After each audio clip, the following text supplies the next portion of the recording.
우리는 히브리서를 통해서 믿음이 무엇이며 믿음으로 산다는 것은 구체적으로 어떤 것인지 우리가 함께 살펴보고 있는데요, 오늘 히브리서 기자는 본문의 말씀을 통해서 참 믿음이 무엇이며 또 믿음으로 사는 것이 어떤 삶인지를 설명하기 위해 또 한 사람을 우리에게 소개하고 있습니다. 바로 노아입니다. 오늘 본문을 보시면요, 노아는 그의 믿음을 통해서 세 가지 복을 경험했다고 말합니다.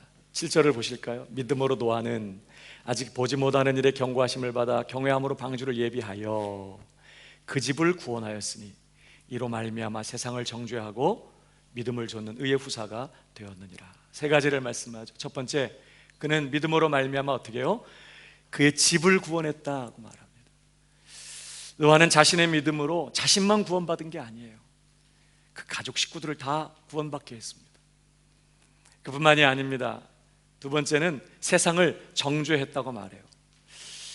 이 말씀은 그가 직접 세상 사람들을 비난하거나 책망했다는 의미라기보다는 그가 믿음으로 살았던 그 의롭고 경건한 삶이 결과적으로는 세상을 정죄하는 결과를 낳았다는 거예요.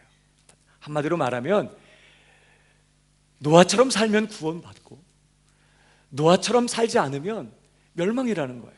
노아처럼 믿으면 구원이고 노아처럼 믿지 않으면 멸망이라는 거예요. 그가 온전하게 믿음으로 살아 구원받음으로 결국은 세상을 정죄하는 결과를 낳았다는 것은 그렇게 그가 참 믿음의 기준이 되는 그런 삶을 살았다는 뜻이에요. 그뿐만 아니라 믿음을 좇는 의의 후사가 되었다고 말합니다. 의의 후사가 됐다, 이 말은 의를 상속받았다 그런 뜻이에요. 하나님께로부터 의를 상속받았다 그런 뜻입니다. 그런데 뭘 쫓아서 그렇게 했느냐? 믿음을 쫓아서, 믿음을 통하여 의를 상속받았다 그런 표현이에요. 다시 말하면 하나님께서 노아를 의롭다고 인정해 주셨어요. 근데 뭘 통해서 그렇게 됐다고요? 믿음을 통해서. 그러니까 노아도 역시 믿음으로 의롭다 하심을 얻은 그러한 믿음의 또 한 사람의 증인이 된 것입니다. 그러니까 결국 한마디로 말하면 노아의 믿음은 자신도 구원하고 가족도 구원하는, 또 하나님 앞에 의롭다 하심을 얻는 그런 참된 믿음, 진짜 믿음이었다, 이제 그런 뜻이죠. 여러분, 구체적으로 노아의 믿음이 어떤 믿음이었을까요? 우리는 노아를 통해서 참 믿음은 이런 것이다 하는 것을 배우게 되는데, 오늘 본문을 통해 우리는 두 가지로 구분해서 생각해 볼 수 있겠습니다. 첫 번째로요, 참 믿음은 하나님을 경외하는 마음으로 하나님의 말씀을 받아들이는 것입니다. 하나님의 말씀을 받을 때에 하나님을 경외하는 마음으로 하나님의 말씀을 받는 것, 이것이 믿음이에요. 여러분, 오늘 7절을 다시 보시면 믿음으로 노아는 아직 보지 못하는 일에 경고하심을 받아 경외함으로 방주를 예비했다, 이렇게 말합니다. 이 말은 1차적으로 노아가 하나님께로부터 경고의 말씀을 받을 때 그는 경외하는 마음으로 그 말씀을 받아들였다는 뜻이에요. 하나님을 경외한다, 문자적인 뜻은 두려워한다, 떤다, 그런 뜻인데, 이 표현은 하나님을 극도로 존경하고 존중히 여기는 태도를 의미하는 것입니다. 단순히 막 무서워서 두려워하는 게 아니라 하나님을 극도로 존경하고 공경하고 존중히 여기는 그런 태도에서 나오는 그런 두려움을 말해요. 그 경외한다고 말합니다. 여러분, 우리가 상대방을 극도로 존경하거나 정말 깊이 존중히 여기면 어떻게 행동하게 되죠? 상대방 앞에서 일단 무척 조심하게 됩니다. 혹시라도 나의 말이나 혹시 나의 어떤 행동이 상대방을 언짢게 할까봐 굉장히 삼가고 굉장히 조심하게 돼요. 하나님을 경외할 때 그렇게 됩니다. 하나님을 깊이 존중히 여기고 존경하는 마음 때문에 혹시라도 내 마음의 생각이나 혹시 입의 말이나 내 삶의 어떤 행동들이 하나님 그분을 언짢게 만들까 봐 굉장히 주의하고 조심하는, 그래서 우리가 누군가 존중히 여기고 깊이 존경할 때 어때요? 그가 무슨 말을 하면 어떻게 들어요? 귀를 세우고 아주 귀담아서 귀를 기울여서 무슨 말 하나, 지금 그 말의 이면에 무슨 의미가 있을까, 이런 것까지 막 생각하면서 귀담아 들어요. 그리고 마음에 그 말을 담아 놓습니다. 새겨 놓는 것이죠. 그리고 그 말을 이루기 위하여, 그 말을 이루어 주기 위하여 최선의 노력을 다하게 됩니다.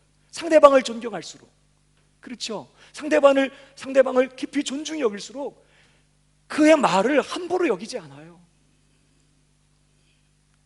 잘 듣고 마음에 새기고 최선을 다해서 가장 좋은 것으로 그 말을 들어주고 응답하고 이루어주는 거예요. 놀랍게도 하나님이 우리를 그렇게 대하시는 거 아십니까? 이사야서에 보면 이사야 43장에 내가 너를 보배롭고 존귀하게 여기고 너를 사랑했다고 그래요.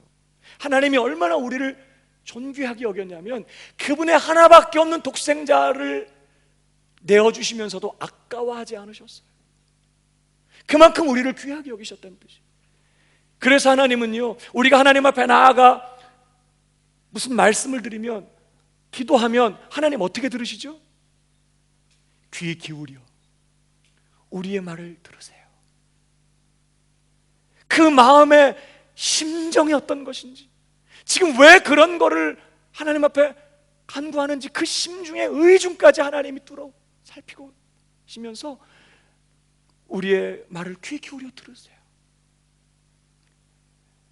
요한계시록을 보면 우리의 기도를 어디에 담아요? 금대접에 담는다고 해요.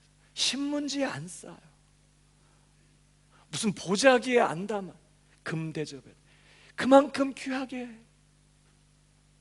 여기시고 다루신다는 거예요. 우리는 기도한 다음에 내가 드린 기도 까먹고 잊어버리는 경우도 많아요.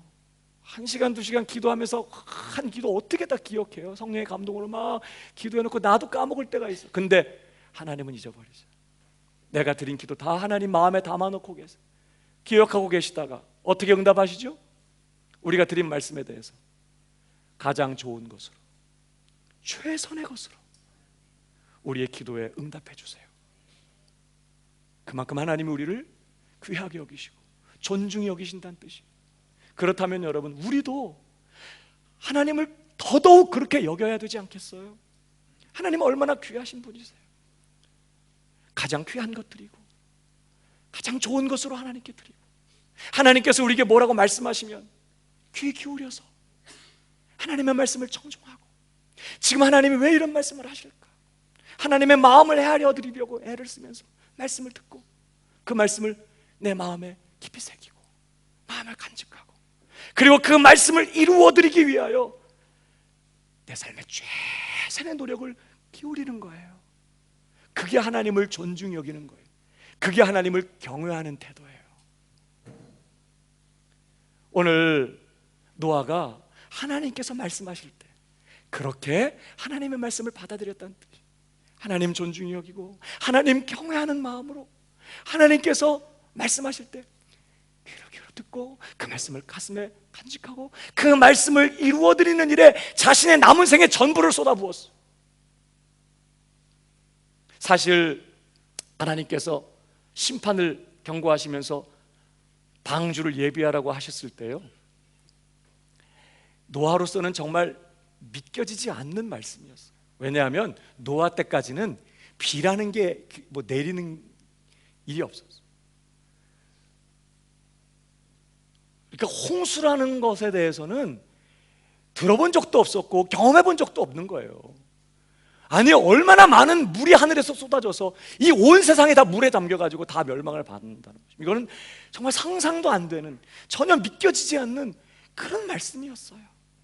그런데 오늘 노아는 그 믿겨지지 않는 말씀을 들을 때 어떻게 했어요? 하나님을 존중히 여겨, 하나님을 경외하는 마음으로 그 말씀을 받았다고 했어요. 우습게 여기지 않고 무시하지 않고 한 귀로 듣고 한 귀로 흘려버리고 한 말씀 그냥 잊어버리고, 이게 아니라 귀 담아 듣고 그리고 그 말씀 그대로 이루어드리는 일에 자신의 남은 생애를 다 쏟아 부었던 것이에요. 참 믿음은 하나님의 말씀을 대하는 태도에서 드러나요. 내가 정말 하나님을 진짜로 믿는다, 하나님을 경외하고 하나님을 존중히 여기는 그런 태도로 하나님의 말씀을 받고 마음에 간직하고 그 말씀을 이루어드리기 위하여 최선의 삶을 사는, 이게 진짜 하나님을 믿는 것이라고 하는 사실을 노아를 통해 우리에게 보여주고 계시는 거예요. 저와 여러분은 하나님의 말씀 앞에 어떤 태도로 반응하십니까? 들어보고 납득하면, 믿을만 하면, 좀 관심이 가면 하고, 저거는 나랑 상관없는 것 같으네, 저거는 말도 안 되는 얘기인데, 그냥 넘겨버리고 혹시 취사 선택하고, 때로는 소홀히 여기고 함부로 대하지는 않습니다.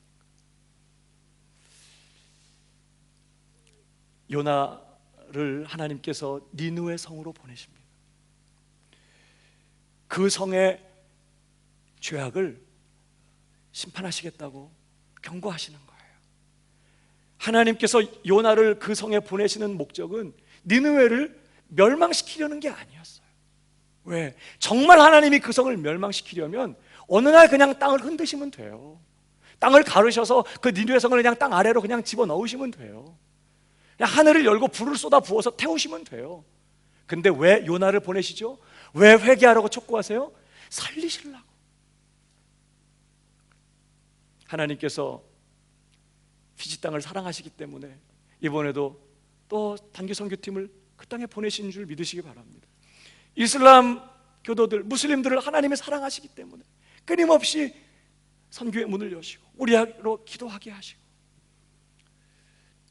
그들이 복음을 듣도록 그렇게 역사하시는 거예요. 하나님께서 니느웨를 사랑하십니다. 요나가 가서 그 성을 쳐서 외쳤어요. 회개치 않으면 하나님 앞에 이 도성의 죄악으로 말미암아 이 성이 멸망당할 것이라고 그렇게 외쳤습니다. 그때 니느웨 성 사람들이 어떻게 반응하죠?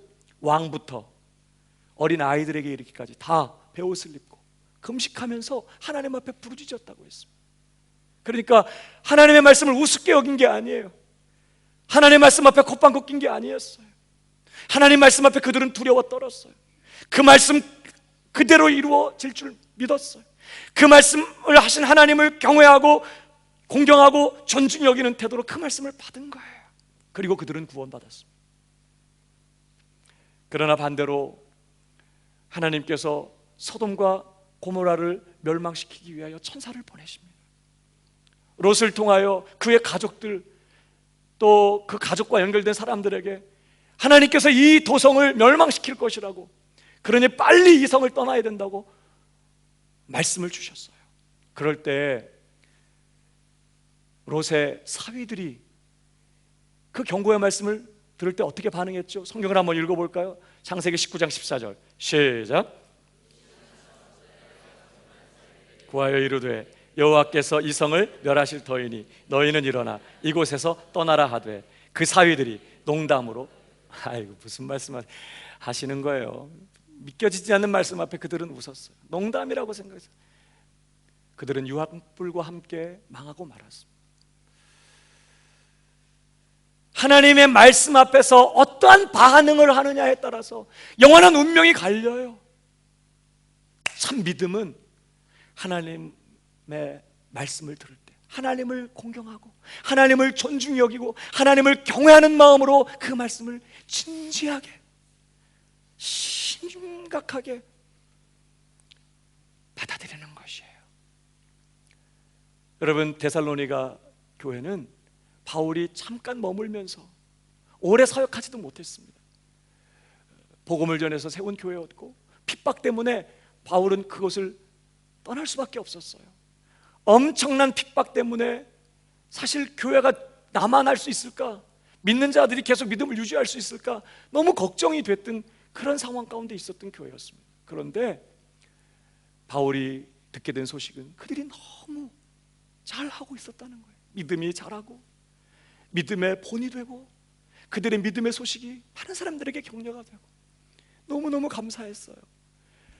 그 교회 성도들에게 바울이 편지를 보내면서 이런 얘기를 합니다. 데살로니가전서 2장 13절에 이러므로 우리가 하나님께 쉬지 않고 감사함은 너희가 우리에게 들은 바 하나님의 말씀을 받을 때 어떻게 했어요? 사람의 말로 아니하고 어떻게 해요? 하나님의 말씀으로 받았다. 하나님의 말씀을 받을 때 하나님의 말씀으로 받았다. 무슨 뜻일까요?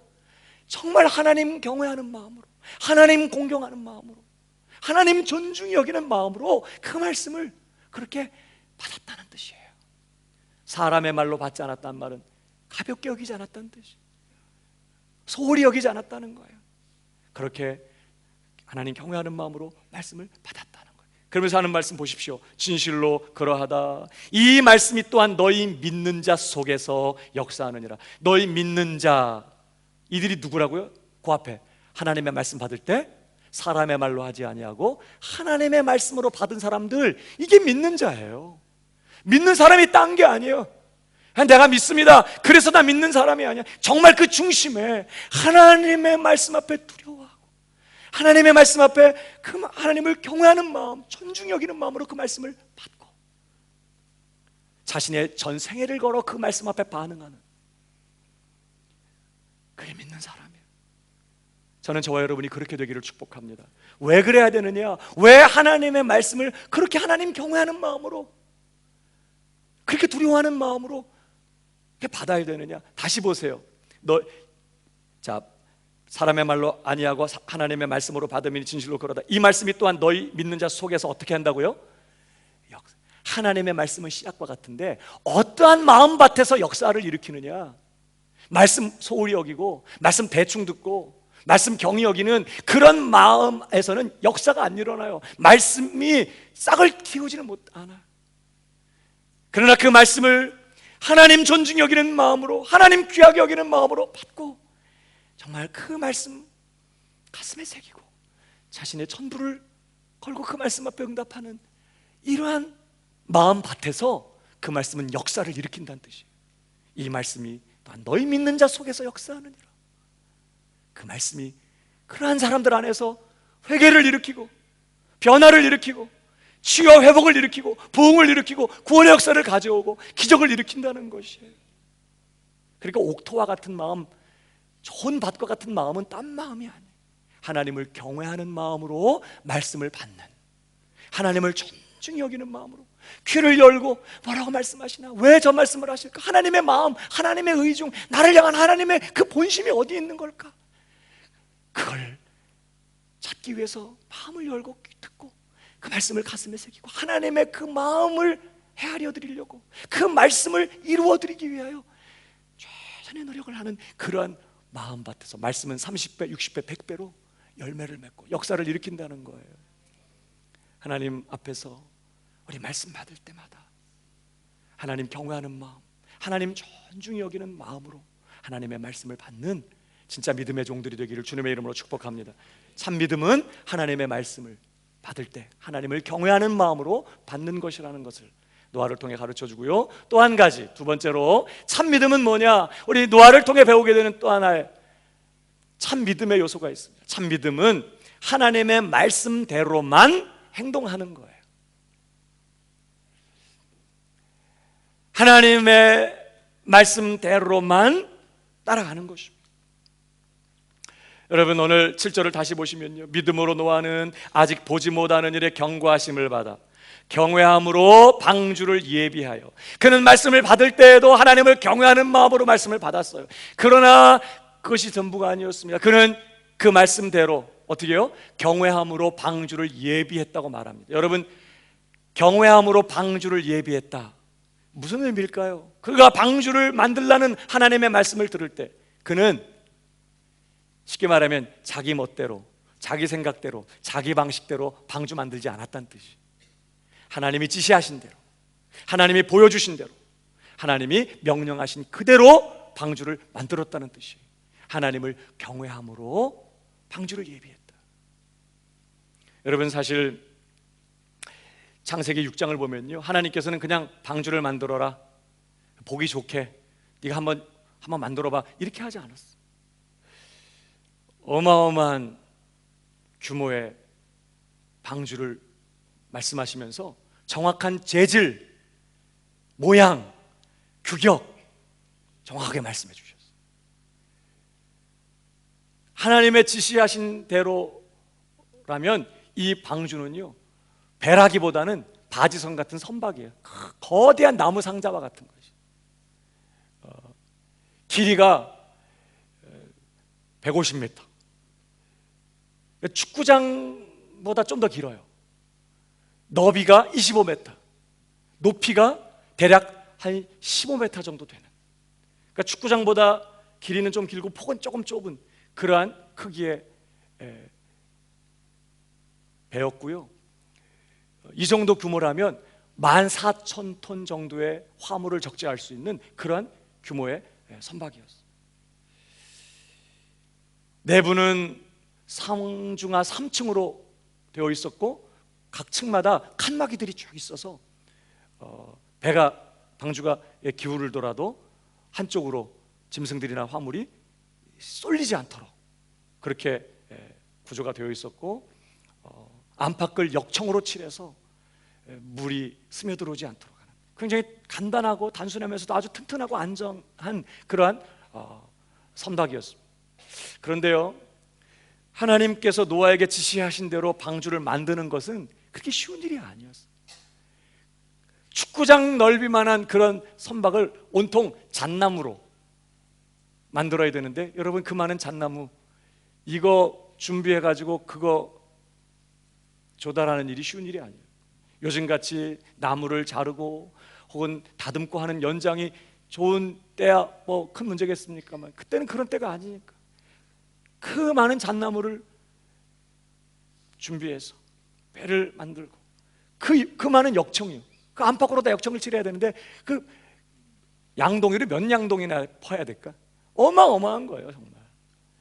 그러니까 벌써 재료부터 이게 지금 만만치가 않아요. 그러니까 1, 2년 갖고 안 돼요. 120년을 지어야 돼요. 그 정도로 규모가 큰 것이. 게다가 하나님이 노아에게 지으라고 말씀하시는 방주는 구조상 몇 가지 치명적인 문제점을 안고 있었어요. 우선 하나님이 지시하신 대로라면 이 방주는요, 일단 안으로 딱 들어가면 밖을 내다볼 수 있는 창문이 없어요. 창문이 없어요. 창문이 있는데 위에 한 층이 대략 4, 5m 정도 되니까 굉장히 높죠. 근데 창문이 어디 붙어 있냐? 위에서부터 한 규빗이니까 위에 천장에서부터 요 정도 되는 밑에 창문이 하나 있어요. 그 창문이 이렇게 있습니다. 그건 보라고 있는 게 아니에요. 밖을 내다보는 용도가 아니에요. 이건 공기가 순환되고 공기를 순환시키는 그런 정도. 그러니까 쳐다보면 이게 밖이 보이는 게 아니라 어디가 보일까요? 하늘만 보여, 하늘만. 오늘은 날씨가 맑으네, 하늘이 푸르네, 하늘만 보여, 하늘만. 근데 양 주변에는요, 창문이 전혀 없었어요. 그래서 노아도 밖을 내다볼 수가 없으니까 지금 배가 어디 왔는지, 물이 어느 정도 감했는지 알기 위해서 어떻게 하죠? 까마귀 내보내고, 안 돌아오니까 또 비둘기 내보내고, 내보낸 비둘기가 가물나무 잎사귀 물어오니까 이제서 물이 좀 감했구나, 이렇게 알 수 있었을 뿐이에요. 물론 오늘날의 노아는 사다리를 만들어서 올라가요. 하나님께서 사다리도 말씀하는. 그러니까 아예 밖을 내다볼 생각하지 말라고. 그러니까 창문이 없어, 창문이. 여러분, 쾌적할까 답답할까? 엄청 답답하죠. 정말 답답한 그런 구조로 돼 있어요. 이런 배를 만들라는 거예요. 더더군다나 더욱 치명적인 문제점은요, 이 배에는 엔진이나 노가 없어. 물론 방향키도 없어요. 그래서 노아가 원하는 방향으로 갈 수가 없는 배입니다. 여러분, 그냥 이게 물 흘러다니는 대로 떠다니는 거예요. 아니, 흘러다니다가 망망대해로 흘러가면 어떻게 해요? 그냥 넓은 바다로 그냥 흘러가면 어떡하죠? 비축해 놓은 양식은 한 정도 있는데 먼 바다로 흘러가면 어떻게 해요? 거기서 어떻게 또 돌아오죠? 이 방주는 그런 안전책이 전혀 없어요. 그런 방주 만들래. 하나님께서 이렇게 만들고 이렇게 만들어 보니까 이 방주 이거 도대체 어쩌라고 하나님 이런 방주 만드시나. 하나님, 창문이 좀 있어야 되지 않을까요? 창문을 좀 붙여야 될 것 같은데요. 노나 엔진이 필요하지 않겠습니까? 방향키는 어디다 붙이죠? 더 많은 식량이 필요할지도 모르겠는데 그럼 좀 더 크게 만들어야 되지 않을까요? 노아는 일체 거기에 대해서 하나님께 말씀하지 않았어요. 뭐라고 말하죠? 성경은 다 같이 읽어보겠습니다. 창세기 6장 22절 다 같이 시작.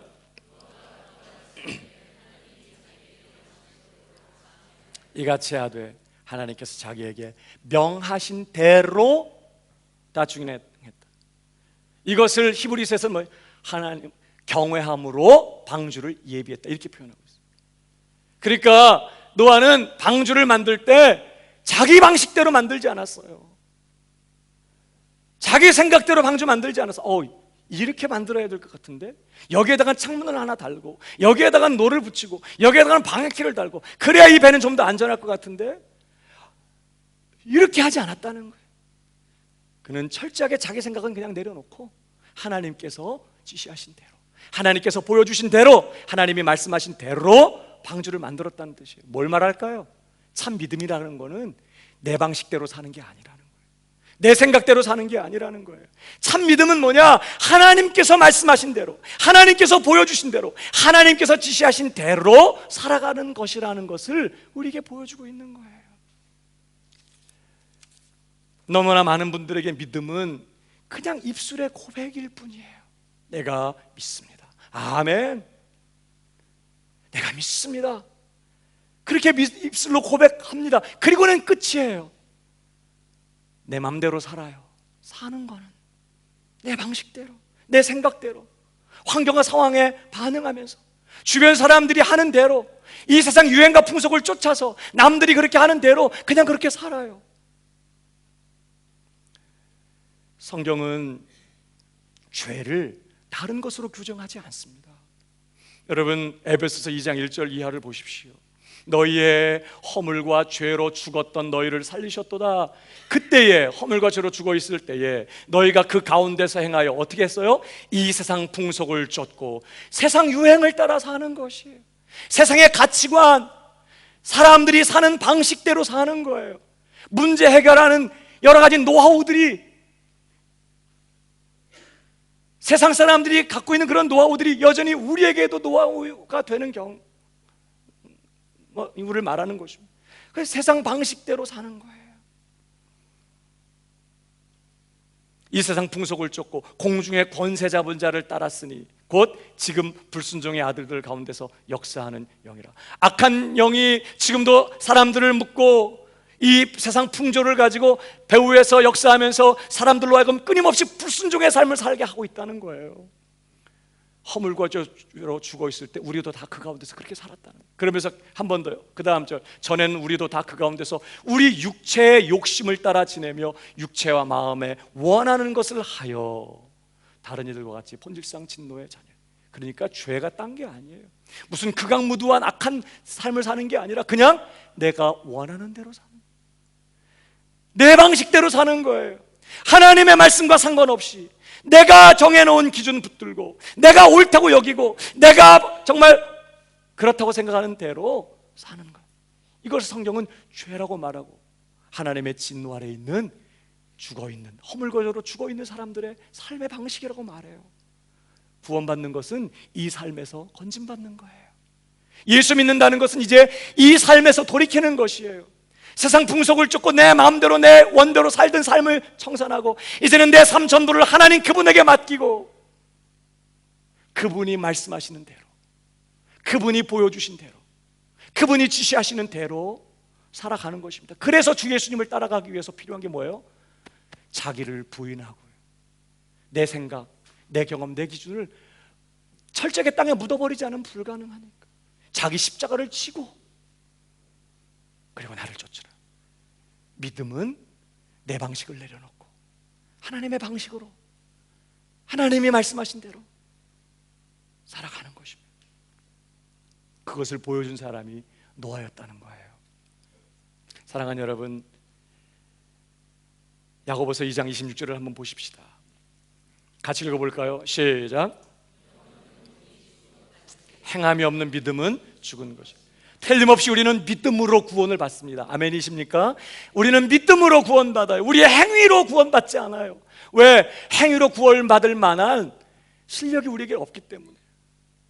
우리에게 얻은 구원은 행위에서 난 것이 아니라 믿음으로 말미암은 것이었어요. 믿음으로 구원받아요. 그런데 진짜 믿는 사람들은 그들의 행실로 그들의 믿음을 증명하게 되어 있다는 뜻이에요. 그러니까 만약에 행함이 따르지 않는다면 그의 믿음은 가짜다, 죽어있는 것이다, 이렇게 경고하는 것이에요. 우리는 행함으로 구원받지 않지만, 오직 믿음으로 구원받지만 우리의 믿음을 행함으로 증명해야 돼요. 어떤 행함일까요? 계속 볼까요? 그 다음 마태복음 7장 21절 말씀 한 번 더 읽습니다. 시작. 천국에 다 들어갈 것이 아니요 다만 하늘에 계신 내 아버지의 뜻대로 행하는 자라야 들어가요. 누가 진짜 예수 믿는 사람이냐? 예수 믿으면 구원받는데, 예수님을 구세주와 주님으로 믿으면 구원받는데, 누가 진짜 예수 믿는 것이냐? 믿습니다. 이것을 시작으로 하나님의 뜻대로 행하는 거예요. 그게 진짜 예수 믿는다는 증거라는 거예요. 오늘 저와 여러분의 믿음이 오직 하나님의 말씀대로 사는, 하나님이 지시하시고 하나님이 보여주신 대로. 그러니까 어떻게 해야 돼요? 늘 말씀을 펴놓고 살아야 돼요. 하나님이 뭐라고 말씀하시나? 하나님은 뭐라고 말씀하시나? 말씀을 펴놓고 내 생각을 포기하고 내 기준을 내려놓고 내 방식을 내려놓고 하나님의 말씀대로, 이대로 살면 손해볼 것 같은데, 이대로 살면 망할 것 같은데, 이대로 살면 안 될 것 같은데, 그래도 내 생각 내려놓고 하나님의 말씀대로 사는 것이, 이게 믿음이라는 거예요. 자, 두 가지였어요. 참 믿음은 하나님의 말씀을 받을 때 하나님 경외하는 마음, 하나님 존중 여기는 마음으로 하나님의 말씀을 받고, 그리고 그 말씀대로 내 생각 내려놓고 내 방식 내려놓고 그 말씀대로 따라 사는 것이에요. 그게 구원받는, 의롭다함을 얻는 진짜 참 믿음이다. 믿습니다. 입술의 고백만으로 안 된다는. 저는 저와 여러분의 믿음이 그렇게 하나님 경외하는 마음으로 말씀 받고 하나님 말씀하신 대로 사는 진짜 믿음의 사람들이 되기를 축복합니다. 말씀을 마치면서요, 우리가 하나님의 말씀대로 살아가기 위해서 우리에게 필요한 행동 강령이 두 가지가 있습니다. 우리가 정말 말씀대로 살기 위해서, 진짜 믿음으로 살기 위해서 우리에게 필요한 행동 강령이 있어요. 여러분, 하나님께서 노아에게 배를 만들라고만 하지 않았어요. 배를 만들어 놓고 그 배 안으로 들어가라고 하셨습니다. 제가 볼 때는 배를 만드는 것도 어렵지만 배 안으로 들어가는 건 더 어려워. 만들면서 얼마나 창문이 없네. 아예 엄청난 홍수가 쏟아져 가지고 지금 막 할 때 전혀 창문이 없는, 위에 환기통 같은 그런 창문 하나 달려있는 이러한 배 안으로 들어가는 게 얼마나 답답하고 두려운 일이에요. 거기다가 엔진도 없어요, 노도 없어요, 방향키도 없어요. 아니 이러다 어디 멀리 떠내려가면 어떻게 하는 거야? 어떻게 돌아오지? 영영 육지로 못 돌아오면 어떡하지? 얼마나 걱정이 됩니까? 만들어 놓고 아마 들어가는 건 더 어려웠을 것 같아요. 그런데 이 대책 없는 나무 상자 안으로 하나님이 들어가라고 하실 때 노아는 그 배 안으로 들어갔어요. 그리고 구원을 받아요. 여러분, 하나님이 방주를 이렇게 만들려고 하신 그 말씀 속에, 이 방주의 모습 속에서 우리는 정말 하나님 앞에 믿음으로 살기 위해서 뭐가 필요한지, 하나님이 뭘 요구하시는지 우리가 배우게 된다는 거예요. 두 가지인데요, 하나는 밖을 바라보지 말고 위만 쳐다보라는 거예요. 한번 따라하겠습니다. 밖을 내다보지 말고 오직 위만 쳐다봐라. 여러분, 하나님께서 창문을 위로 높이 만들어 놓으신 목적은 뭘까요? 거의 4-5m 되는 저 위에다가 그냥 창문 하나 만들어 놓은 목적은 뭐예요? 밖을 쳐다보지 말라는 거예요. 아예 원천 봉쇄하셔서 못 쳐다보게. 쳐다보지 마, 쳐다보지 마. 생각도 하지 마, 꿈도 꾸지 마. 요즘에 노아는 너무 궁금해서 구멍을 만들어 하나님은 아예 처음부터 밖을 쳐다볼 생각하지 마. 밖 쳐다볼 생각하지 마. 오직 뭐만 바라봐? 위만 쳐다봐. 하늘만 바라보라는 거예요. 왜? 바깥 쳐다봐 봐야 뭐밖에 없어요? 죽어서 떠다니는 시체들 뿐이에요. 창이라는 홍수, 무섭게 요동치는 그런 물결, 그거 쳐다보고 있어 봐야 어떤 생각이 일어날까요? 우울하고 슬프고 두렵고 낙심되고 절망적이고 무섭고 도움이 안 돼요. 믿음으로 사는 일에 전혀 도움이 안 되는 거예요. 그래서 하나님께서는 그것들 보지 말라는 거예요. 오히려 너는 위를 향하여 난 창문을 통해서 하늘만 바라보라는 거예요. 하늘에 계시는 그분만 바라보고 그분에게 집중하라는 거예요. 왜 그렇습니까? 우리가 눈으로 보는 것이 우리의 생각을 결정해요. 그리고 우리의 생각이 우리의 삶을 결정해버려요. 그러니까 보는 게 그렇게 중요해요. 여러분, 그래서 구원받은 믿음의 신자들에게 골로새서에서 뭐라고 말합니까? 바울이 한번 보십시오. 골로새 3장 1절 이하에, 그러므로 너희가 그리스도와 함께 다시 살리심을 받았으면 위의 것을 찾으라. 거기는 그리스도께서 하나님 우편에 앉아 계시느니라. 위의 것을 생각하고 땅의 것을 생각지 말라. 위의 것을 바라보고 위의 것을 생각하고 위의 것을 묵상하는 것만큼 땅의 것을 생각지 말라라고 말씀해요. 땅의 것 생각해도 되는데 그냥 위의 건 좀 더 생각해, 이런 뜻이 아니라 아예 땅의 것 생각하지 말고 위의 것만 생각하라는 거예요. 이 생각하는 건 바라보고 주목하고 묵상하라는 거예요. 거기에 시선을 고정하라는 거예요. 땅의 것, 내 주변에 일어나는 이 세상 것들 바라보고 그것들을 묵상하지 말라는 거예요. 내 주변에 처한 환경이나 상황, 내가 지금 처하고 있는 그런 문제들, 그거 바라보고 그거 묵상하고 있지 말라는 거예요. 위의 것, 위로 난 창문을 통해서 하늘을 바라보고 하늘에 계신 분을 바라보고 그 하나님의 말씀을 생각하고, 한마디로 뭐예요? 하나님만 바라보고 하나님을 묵상하라는 거예요. 그거 얼마나 크신지, 그거 얼마나 신실하신 분인지, 그거 얼마나 선하신 분인지, 그거 얼마나 전능하신 분이신지, 그거 얼마나 성실하신, 인자하신, 선하신 하나님이신지, 그거 어떻게 살아계시는 전능하신 하나님이신지 하나님께만 시선을 고정하고, 지금 막 아우성치고 엄청나게 요동치고 지금 도대체 밖에서는 어떤 일들이 일어나는지 너무나 궁금하고 불안하고 두렵기도 하지만 도대체 이 배가 제대로 가고나 있는 건지, 어디 가다가 진짜 어디에 꽉 부딪혀갖고 파손되지는 않을 건지, 영영 망망대해로 흘러가지는 않을 건지 늘 불안하고 두렵지만 그거 묵상하고 있지 말고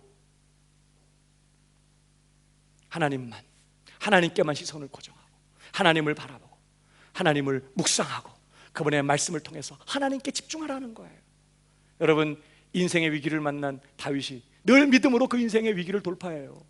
고난당할 때마다 물론 연약하고 때로 넘어질 때도 있지만 그는 늘 믿음으로 일어나서 믿음으로 그 인생의 위기를 돌파하는데 그 비결이 뭐냐 보실까요? 시편 63편 5절 이하에, 내 입이 기쁜 입술로 주를 찬송하되, 그는 늘 밤이든 침상에 있든 어디 굴에 있든 하나님 예배하는 예배자였어. 근데 보세요, 나의 침상에서 주를 기억하며 밤중에 주를 묵상할 때 하나님 찬양하겠다고 지금 말해요. 밤중에 하나님을 묵상하겠다고 말합니다.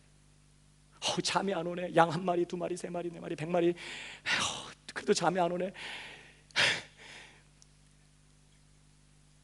그거 하지 말고 다윗은 뭐 했어요? 밤중에 하나님을 묵상, 하늘에 계신 하나님, 전능하신 하나님, 이 모든 것 주관하고 계시는 신실하신 하나님, 나를 사랑하시며 여기까지 나를 돌보시고 인도하신 바로 그 하나님, 그 하나님을 묵상했대요. 그 하나님께 내 시선을 고정하고 그 하나님을 집중적으로 바라보고 그 하나님을 생각했다는 뜻이에요. 우리가 말씀을 읽을 때도요, 그 말씀을 통해서 하나님을 바라봐야 돼요. 우리는 이 말씀이 하늘을 향하여 열린 창문이에요. 이 창문을 통해서 하나님이 이런 분이구나, 하나님이 이런 하나님이구나. 어제도 제가 시편 말씀을 읽다가 9편 10절에 여호와여 주의 이름을 아는 자는 주를 의지하오리니 이는 주를 찾는 자들을 버리지 아니하심이니이다. 얼마나 제 마음이 위로가 되는지, 하나님을 찾는 자들을 하나님은 절대 버리지 않아. 그 말씀이 얼마나 위로가 되고 용기가 되는지요. 여러분, 우리는 항상 위로난 창, 바로 이 성경 말씀이에요. 이 말씀을 열고 이 말씀을 통해 우리의 시선과 우리의 생각을 하나님께 고정하고 그 하나님이 어떤 분이신지, 그가 얼마나 크고 위대하고 전능하고 능하신, 그리고 선하시며 신실하신, 나 같은 것으로 사랑하셔서 나를 위하여 독생자도 아낌없이 내어주시는, 그리고 오늘 내가 기도할 때 들으시고 가장 좋은 것으로 응답하시고 이 모든 것 허락하시지만 복이 되고 유익이 되고 선이 되도록 역사하시는 그 하나님이신 것을 끊임없이 주목하고 생각하고 바라보고 묵상하는 그런 저와 여러분 되어야 될 줄로 믿습니다. 근데 많은 사람들이요, 이 하늘을 향하여 열린 이 창문은 열지 않고 인터넷을 열어놓고 윈도우를 열어. 윈도우가 아니면 크롬, 사파리, 파이어폭스 이런 거를 열어서 자꾸만 세상을 바라보고 세상을 연구하고 세상을 묵상하고, 세상에서 지금 이런 일이 돌아가네, 그럼 난 이렇게 해야겠네, 가격이 올랐네 내렸네, 지금 팔아야 되겠네. 믿음으로 사는 일에 전혀 도움 안 된다고 말씀하는 겁니다. 세상에 적응하는 데는 도움이 될지 모르지만 우리가 말씀 하나 붙들고 오직 믿음으로만 살아 하나님 앞에 인정받으며 넉넉히 승리하는 믿음의 후사가 되는 일을 위해서는 전혀 도움 안 되는 일이라고 말씀하는 거예요. 세상으로 난 창문을 닫으십시오. 그리고 위로 난 창문을 다시 열고 날마다 우리의 생각과 시선을 위에 계신 하나님께 고정하고 그 하나님을 바라보고 그 하나님의 그 크심, 그 하나님의 그 능하심, 그 하나님의 그 선하심에 집중할 줄 아는 믿음의 용사들이 되길 주님의 이름으로 축복합니다. 밖을 내다보지 말고 위만 쳐다봐. 또 한 가지 행동 강령이, 우리가 오직 믿음으로 살기 위해서 또 하나 필요한 게 있어요. 미래에 대해서 염려하지 말라는 거예요. 미래에 대해서 아무것도 두려워하거나 염려하지 말라는 것입니다. 여러분, 하나님께서 왜 방주에다가 엔진이나 노를 안 달아 놓으셨을까요? 왜 방향키를 안 붙여 놓으셨을까? 아마 노아는 너무 궁금하고 그게 두려웠을지 몰라요. 이러다가 영영 어디로 떠나고 내 다시 못 돌아오면 어떡할까? 막 그런 생각이 안 일어났겠어요? 근데 왜 하나님께서 그 방주에다가 노를 안 달아 놓으셨을까? 왜 방향키를 안 달아 놓으셨죠? 이유는 단 하나예요. 하나님이 직접 운전하시기 위함인 것이에요. 아멘이십니까?